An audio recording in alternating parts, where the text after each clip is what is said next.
Assalamualaikum warahmatullahi wabarakatuh. Bismillah walhamdulillah wassalatu wassalamu ala rasulillah wa ala alihi wa sahbihi wa mawalah. Subhanaka la ilma lana illa ma 'allamtana innaka antal alimul hakim.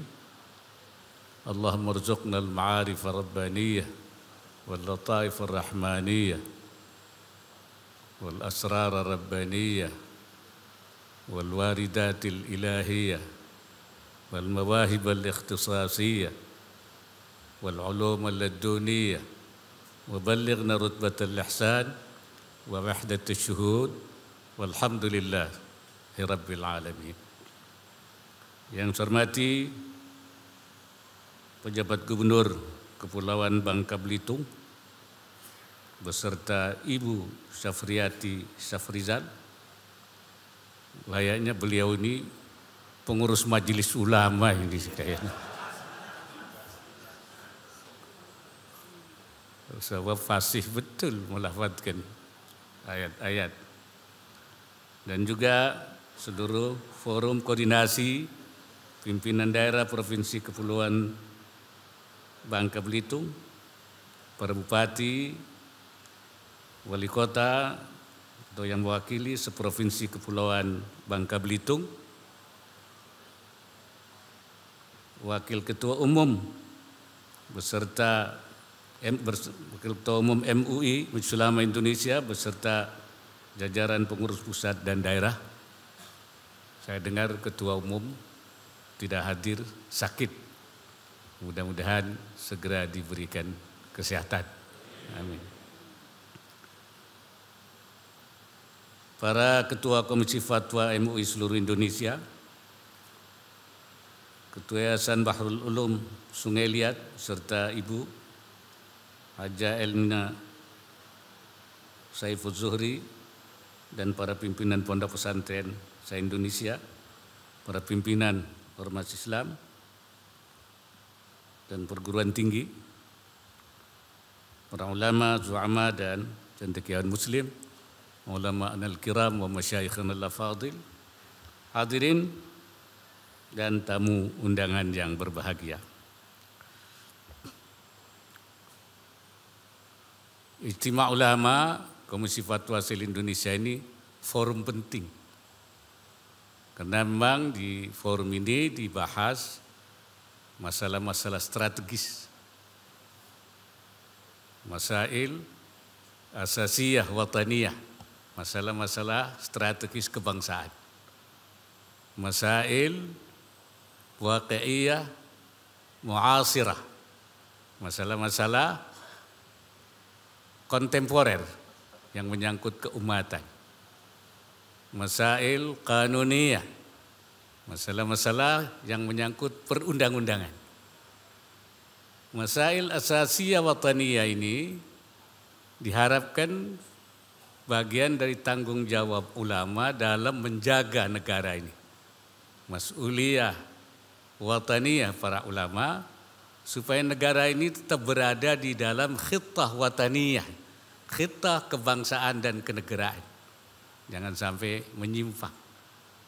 Menjaga negara ini supaya tetap berada dalam kerangka al-mitsaqul watani, kesepakatan nasional, sehingga negara ini tetap terjaga.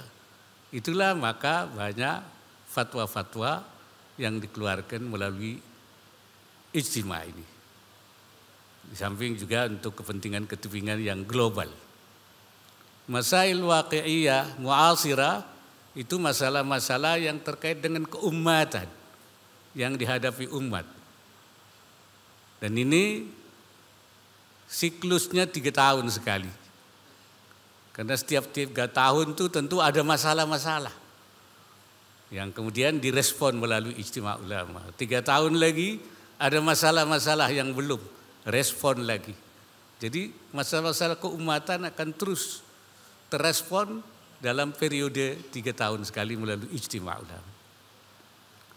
Masalah kanunia, masalah perundang-undangan, ini juga direspon oleh majelis ulama supaya kanun Indonesia, kanunian Indonesian itu menjadi kanunian islahiyan limaslahatil jami'. Menjadi kanun yang melakukan perbaikan-perbaikan untuk kemaslahatan seluruh pihak, semuanya. Jangan sampai tidak menyangkut maslahat semuanya. Dan supaya menjadi kanunian yang tidak bertentangan dengan aturan yang lebih tinggi, yaitu nizamun rabbaniyun, ada Tuhan, aturan Tuhan. Jangan sampai aturan kita menabrak aturan Tuhan. Jangan sampai itu. Sebab itu akan menjadi masalah. Jangan sampai aturan kita juga diharapkan memuat aturan-aturan yang berkaitan dengan yang kanunan atau nizam rabbani itu yang berkaitan dengan publik itu bisa dikanunkan, ditakeninkan oleh kita di dalam kehidupan berbangsa dan bernegara untuk kebaikan semua. Saya kira itulah pentingnya kenapa Ijtima' Ulama ini kita adakan. Ini untuk 8 kalinya. Dimulai dari 2003.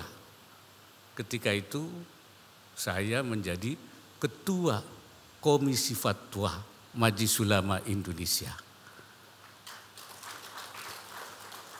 Jadi Ketua Komisi Majelis Ulama Indonesia sekarang jadi Wakil Presiden. Karena itu saya harap nanti ke depan ada Ketua Majelis Ulama, Ketua Komisi Fatwa Majelis Ulama yang jadi Wakil Presiden. Kalau perlu jadi Presiden. Tapi saya di Majelis Ulama memang dari anggota Komisi Fatwa, Wakil Ketua Komisi Fatwa, Ketua Komisi Fatwa, Ketua yang membidangi fatwa, Wakil Ketua Umum, sampai Ketua Umum. Sekarang satu menjadi Ketua Dewan Pertimbangan. Ada enggak yang begitu? Kalau enggak bisa jadi Wakil Presiden kalau begitu. Kayaknya enggak ada tuh.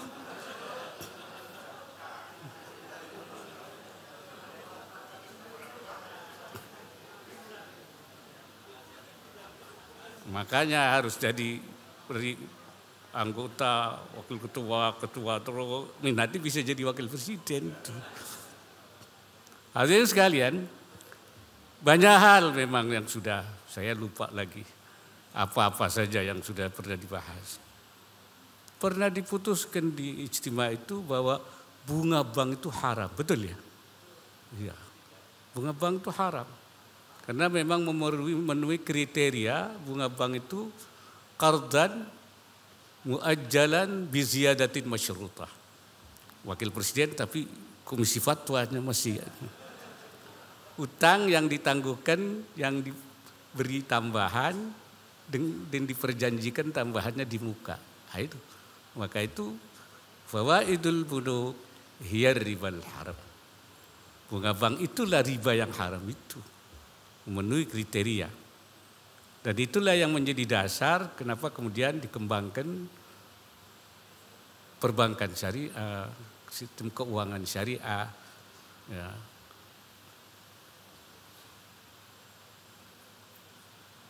Karena itu bolehnya menggunakan bunga bank itu ketika belum ada perbankan syariah. Namanya darurat. Nah kalau sekarang sudah ada, daruratnya hilang. Itu kaidahnya begitu. Idza wujidal ma batalat tayammum. Kalau ada air, tayamum batal. Enggak ada air, tayamum boleh. Ada air, tayamum batal. Tidak ada sistem syariah, bunga bank boleh karena darurat. Tapi ketika sudah ada, batal daruratnya, enggak ada darurat lagi. Tapi karena sistem kita, karena Indonesia merupakan negara yang juga selain muslim ada non-muslim, maka sistem keuangan dan perbankan syariah kita menganut dual banking system, dual finansial sistem, ada syariahnya, ada konvensionalnya. Itu. Makanya jadi dua-duanya ada. Cuman yang aneh itu sampai sekarang sistem ekonomi dan keuangan syariah itu masih 10%. Padahal umat Islamnya 87%. Ini yang lain kemana itu? Jangan-jangan kiainya masih konvensional. Ustadznya masih konvensional. Jangan-jangan pengurus majelis ulama masih ada yang konvensional juga. Di Ijtima Ulama ingat saya pernah diputuskan juga sistem penentuan awal Ramadan, Syawal dan halal. Awal haji. Menurut Majelis Ulama menggabungkan antara hisab dan ru'yah. Artinya perhitungannya untuk mengetahui posisi hilal itu ada pada hisab. Posisinya di mana, ketinggiannya berapa. Tapi ketika menetapkannya harus dengan ru'yah. Jadi ru'yah bersendikan hisab. Nah, itu. Dan ru'yah itu tidak bisa seluruhnya diterima. Karena ru'yah itu harus imkanuhu aqlan wa syar'an wa adatan. Jadi ru'yah yang diterima itu adalah ru'yah yang mungkin secara syara, mungkin secara akal pengetahuan, mungkin secara kebiasaan. Hitung, kebiasaan yang bisa itu, oleh karena itu yang bisa diru'yah itu setinggi 2 derajat. Maka penetapan awal Ramadan harus sudah setinggi 2 derajat minimal sehingga bisa imkan ru'yah. Kalau kurang tidak bisa ruddatis syahada, maka persaksiannya ditolak. Sejak 2023 itu maka fatwa Ijtima itu jadikan landasan penetapan awal Ramadan, Syawal dan Dzulhijjah di Republik ini. Melihat, memperhatikan fatwa Majelis Ulama ini. Tapi sekarang saya dengar nggak pakai itu. Penetapannya nggak pakai fatwa itu. Saya tidak tahu apa ada fatwa yang baru lagi atau tidak pakai fatwa sekarang sudah. Ini juga pernah ada pembicaraan tentang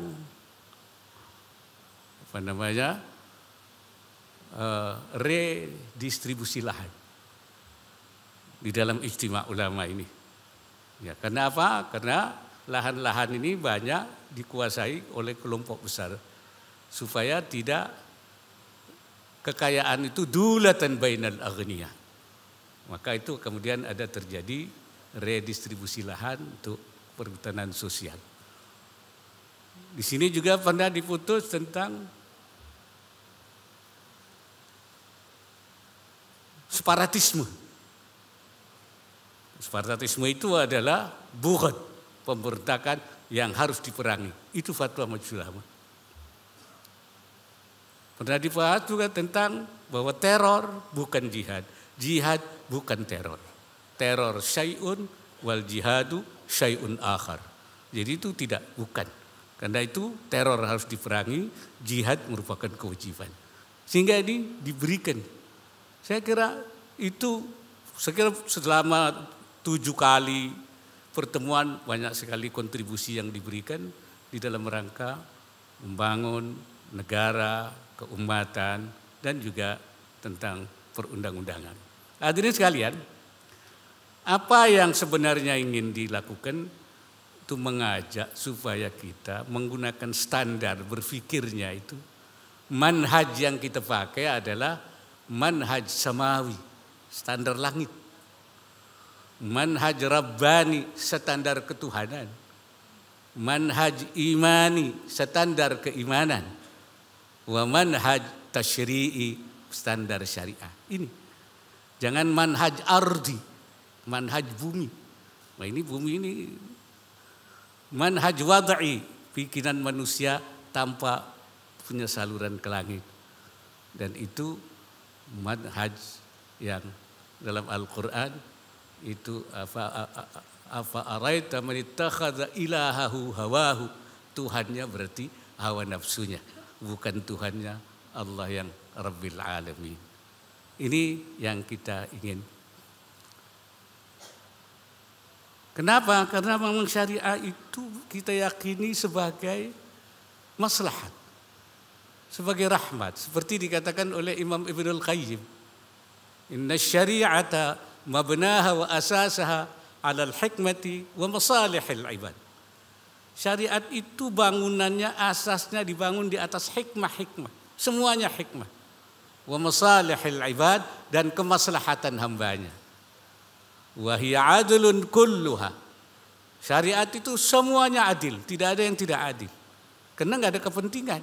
Allah enggak ada kepentingan dengan urusan manusia, tapi untuk kemaslahatan manusia adil. Lain dengan kita, kalau bikin peraturan ada kepentingan di dalamnya. Nyusup, nyelip gitu kan. Oleh karena itu adlun kulluha wa rahmatun kulluha, semuanya rahmat.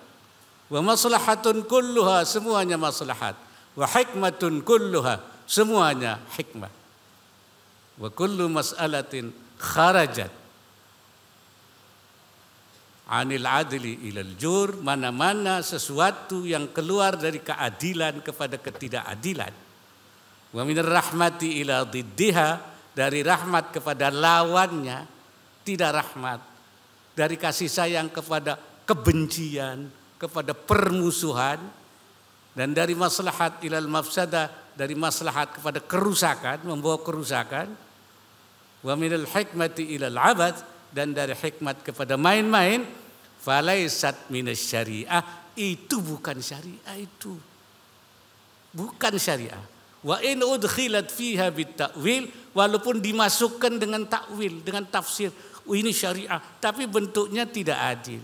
Bentuknya adalah kebencian, permusuhan. Bentuknya adalah kerusakan. Bentuknya adalah tidak hikmah, main-main. Itu bukan syariah. Pasti. Fasyari'atu adlullahi baina ibadih. Syariat itu keadilan Allah di antara hambanya. Wa rahmatuhu baina khalqi, dan rahmat Allah di antara makhluknya. Wa dhilluhu fi ardi, dan taungan Allah di buminya. Wa hikmatuhu dallatu alaihi wa ala sidqi rasulih, dan hikmah Allah yang menunjukkan kebenaran Allah dan kebenaran Rasulnya. Itu syariah. Karena itu kita harus melandaskan kepada syariah itu. Untuk itu maka kita supaya melihat sesuatu itu dengan pandangan namanya ru'yah imaniyah. Melihatnya dengan pandangan keimanan. Jangan ru'yah ainiyah. Ru'yah ini itu pandangan mata. Mata ini suka tidak benar. Mata itu suka tidak tepat. Kita lihat gunung dari jauh, itu mulus, indah. Begitu didekati, ternyata banyak belukarnya. Jadi matanya nggak beres. Di padang-padang, di apa namanya itu, Sahara itu, dari jauh, ya, kasarabin biqi'atin yahsabuhu dzam'anu ma'a. Orang yang lagi haus melihat kayak ada air. Hatta idza wajadahu, hatta idza ja'ahu, sehingga kalau dia datang lam yajidu syai'an. Enggak ada air, dari jauh kayak air. Itu mata, namanya ru'yah ainiyah. Karena itu kita harus memandangnya dari segi ru'yah imaniyah atau ru'yatul basirah, yaitu mata hati. Dan seperti ru'yah imani itu seperti apa? Seperti itu, anta'budallaha ka'annaka tarah fa illam takun tarah fa innahu yaraka. Menyembah Allah seperti kamu melihat Allah. Kalau kamu tidak melihat Allah, Allah melihat kamu. Tara, melihat Allah di sini ini dengan ru'yah imaniyah, bukan mata dengan mata kepala namanya itu. Ini saya kira.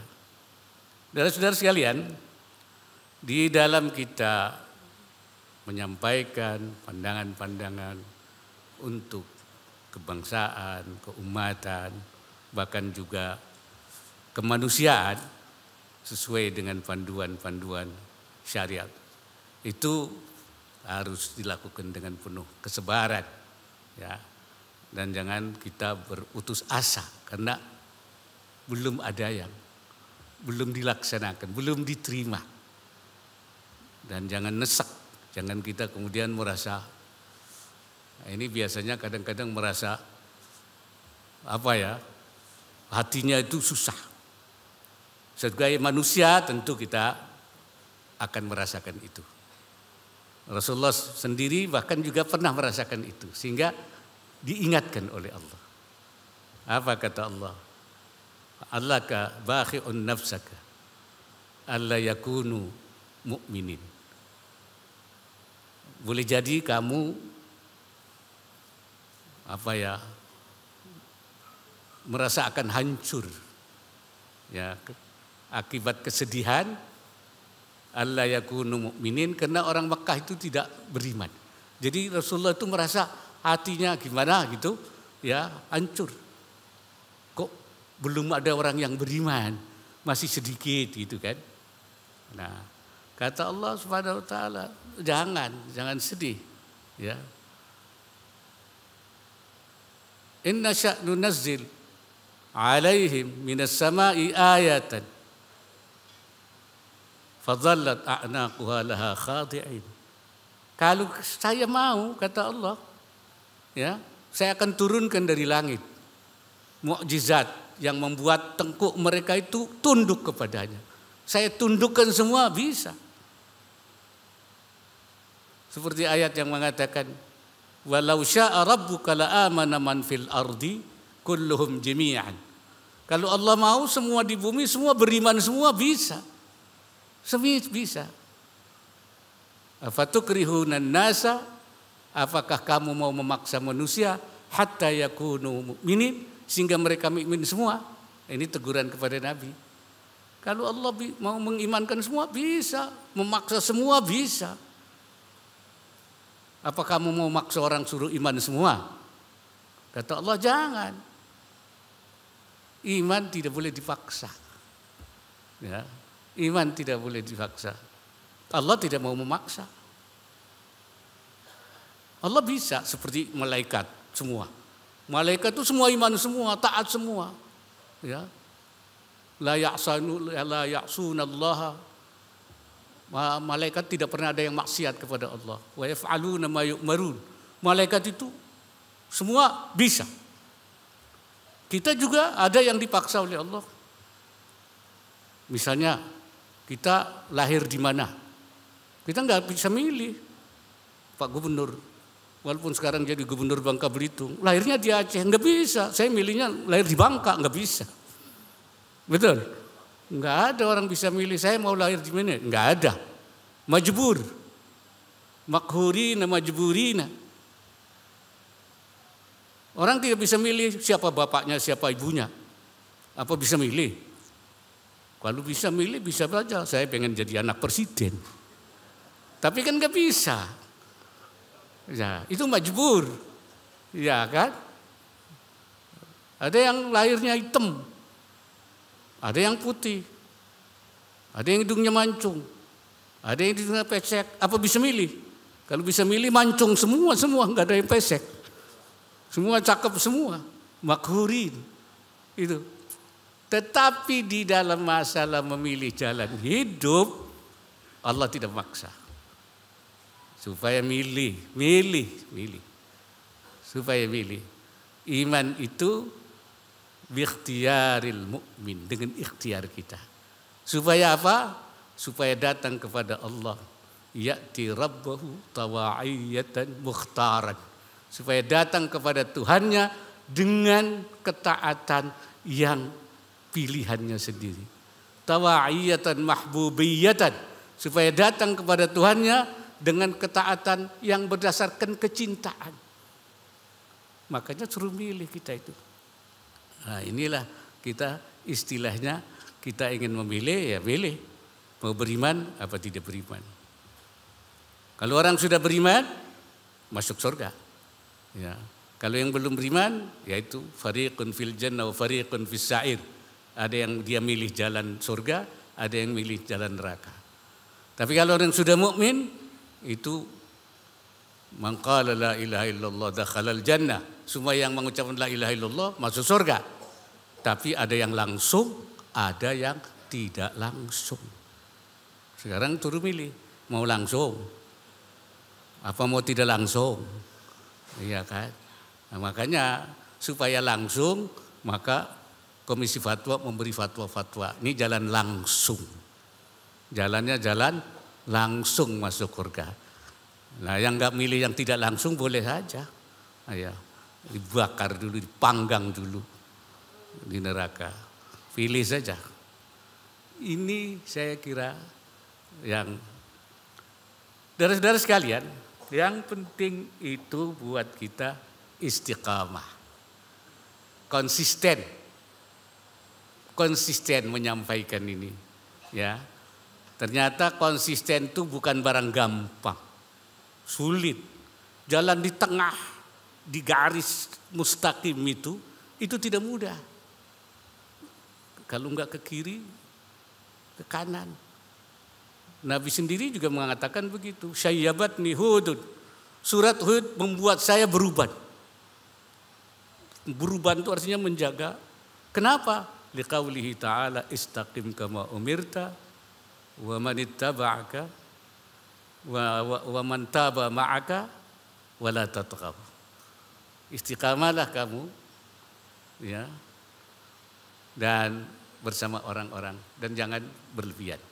Jadi istiqamah itu sulit Nabi sendiri supaya konsisten di dalam menjalankan tugas-tugas keulamaan.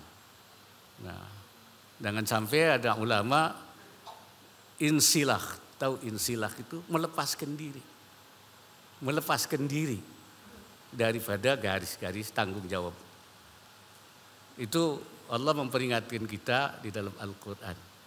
Watlu alaihim naba alladzi atainahu ayatina fansalakha minha.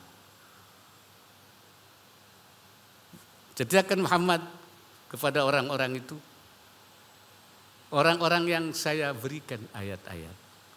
Fansalakha minha, kemudian dia melepaskan diri dari ayat-ayat itu. Dia lari. Tidak menggunakan manhaj Rabbani lagi. Dia ikut manhaj ardi. Dia ikut cara berpikir bumi. Fansalakha minna fa'atba'ahu syaitan. Maka dia diikuti oleh syaitan. Fakana minal ghawin. Dia termasuk orang yang sesat. Sesat dia. Sekali lagi Allah mengatakan. Walau syi'na la rafa'nahu. Kalau saya mau, dia saya angkat. Orang ini saya angkat. Walakinnahu akhlada ilal ardi. Tapi dia tidak mau. Dia ingin mengekalkan di bumi. Dia memilih jalan bumi. Manhajul ardi. Dia manhaj samawat, dilepaskan diri. Kalau Syekh Nawawi mengatakan mala ilad dunya, dia lebih cenderung kepada dunia, meninggalkanlah manhaj langitnya, manhaj samawinya, manhaj ayatinanya. Wattaba'a hawahu, dan mengikuti hawa nafsunya. Famathalukul kalbi, dan seterusnya. Dia seperti anjing, intahmilhu yalhaz. Kalau kamu hardik, dia menjulurkan lidahnya, dibiarkan menjulurkan lidahnya. Artinya sudah tidak bisa lagi diperbaiki lagi. Ini saya kira yang saya peringatkan bahwa kita punya tanggung jawab dan menjaga negara, menjaga umat, bahkan juga menjaga kemanusiaan. Saya senang bahwa dalam istimewa ini juga dibahas isu-isu global ya, yang juga menjadi isu sekarang yang tentang kemanusiaan, tentang perdamaian, dan itu bagian daripada tanggung jawab namanya mas'uliyah alamiyah, tanggung jawab global. Karena itu saya minta ditambah satu ya, temanya tidak 3, mungkin menjadi 4. Jadi mas'uliyah alamiyah, tanggung jawab global, mas'uliyah wataniyah, tanggung jawab kebangsaan, yaitu asasiyah wataniyah, masail waqiyah mu'asirah, masail kanuniyah. Karena isu global sekarang sudah menjadi isu yang harus direspon oleh para ulama. Jadi Jadi kalau kemarin 3, yang sekarang temanya ke depan harus sudah 4 lagi. Soal kebangsaan, soal globalisasi, soal keumatan, dan juga soal aturan-aturan kebangsaan. Hadirin sekalian, sebelum saya tutup, saya coba ingin berpantun.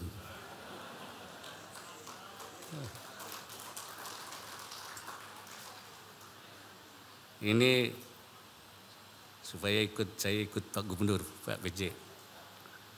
Bangka Belitung bumi yang diberkahi. Majelis Ulama Indonesia gelar Ijtima Akbar. Para ulama sampaikan amanat ilahi, membimbing umat menuju jalan yang benar. Satu aja. Akhirnya saya sampaikan terima kasih pada PJ Gubernur yang sudah membantu Majelis Ulama penyelenggaraan Ijtima Senawi. Kayaknya memang bukan hanya sampai di sini Pak Gubernur. Tadi Ketua Majelis Ulama Bangka Belitung sudah bilang, oh ada ini, ada itu. Saya bilang itu urusannya Pak PJ. Akhirnya dengan mengucap Bismillahirrahmanirrahim, Ijtima Ulama Komisi Fatwa MUI saya nyatakan resmi dibuka. Semoga Allah Subhanahu wa taala senantiasa memberikan inayahnya dan meridai setiap ikhtiar yang kita lakukan. Hadanallah wa iyyakum ajma'in ila aqwamit thariq. Wallahul muwaffiq ila aqwamit thariq.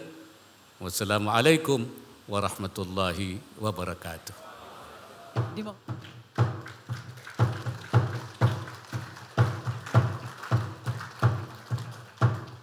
Alhamdulillah, terima kasih. Sekali lagi kami mengucapkan terima kasih dan kami persilahkan kepada Wakil Presiden Republik Indonesia dan juga para bapak-bapak yang berada di atas.